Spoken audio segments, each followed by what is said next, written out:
So Cleveland does not have a first-round draft pick. But taking a look at what and their cap space is also not so good.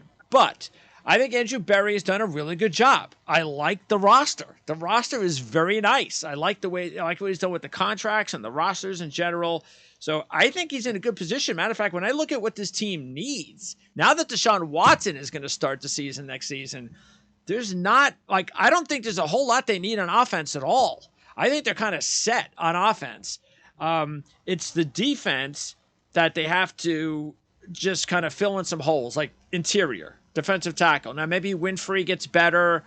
They've spent some draft picks there, but I think they need a difference maker on the interior defensive line.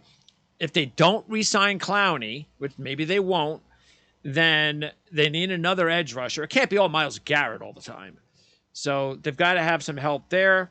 And then I don't know what they're doing with their linebackers. Now, Walker was hurt, but he's such a good cover linebacker that if you can bring him back, that's nice. And you've got Owosu as well. I don't think they have to do a whole lot. That's not really where their defense thrives. But the secondary, I think they could also use maybe just a little bit more depth. But again, I'd say number one, if I'm looking at second round, I'm going, all right, maybe defensive tackle. Would that be their number one need?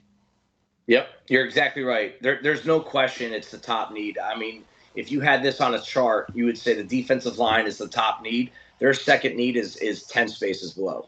And you could probably even double dip on the defensive line. Yes. Even though they used a few picks last year, they have the big kid, Alex Wright, kind of a hybrid D-tackle, D-end, all the size in the world. Winfrey, like you said, Isaiah Thomas from the same program last year at Oklahoma. But they need multiple guys in there. Jordan Elliott, Taven Bryan, they're the next two best defensive linemen. They're second string on almost every team in the league. And if you're really going to be relying on them for a lot of snaps, you're going to have the result in which they had. Myles Garrett finished with 16 sacks. The rest of the line combined for 10. Yeah. The next highest was 3, was Taven Bryan, and he's a free agent. Yeah. So, you need – I mean, Garrett's always going to get his, right? But the Clowney experiment didn't work. Even if you think these guys are going to develop, Winfrey, Wright, and Thomas, you need another guy in there for the sake of someone's got to compete for a starting job, right? But then also the depth, right? These guys get hurt. These guys are best when they're rotating in and out. So even if you do believe in the guys you drafted last year, there's nothing behind them. So what are you going to get out of those guys? So defensive line could be need number 1 and need number 2. And what they do with Walker in free agency will dictate how much they need a linebacker. If he leaves in free agency, that's going to be a big hole that needs to be filled right in the middle. And then I'll tell you what, pre-Deshaun Watson, in my opinion, the reason the offense did work somewhat under Baker Mayfield was what? It was Chubb and Kareem Hunt. Hunt's a free agent. He's going to get paid by somebody, I think. I don't think he'll be in a Browns uniform next year.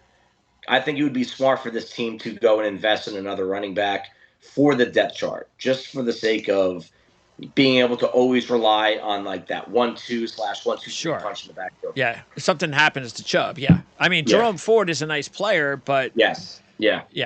They have that, yes. And Kareem Hunt needs to be replaced. I think that's really what we're getting to. And Ford might be that guy, but he might not be. And I think it'd be smart for them to be ahead of the curve there and bring in one of the backs of this class that, like I said last time we talked, it's a very strong running back class. I mean, I think you have probably a dozen backs that I think could be big parts of an offense next year right away. A dozen. Can you get one of them in the middle of the draft? That'd be a big help for them. And by the way, Posich, big surprise. He comes and replaces Nick Harris, who was injured, who was supposed to take over at center, and has like his best year. Big surprise that Bill Callahan is able to get an offensive lineman to have his best year. Now he's a free agent.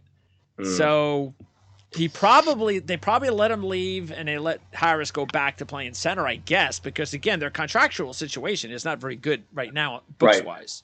So. Yep, that's a good point. If I'm Pochick, I stay because you're not going to get coached by Callahan again. I mean, even if it has to be for a little bit of a discount, easier for me to say. I'm not the one, that has a bank account that's going to be impacted by that. But some of these players, I see this every year in free agency.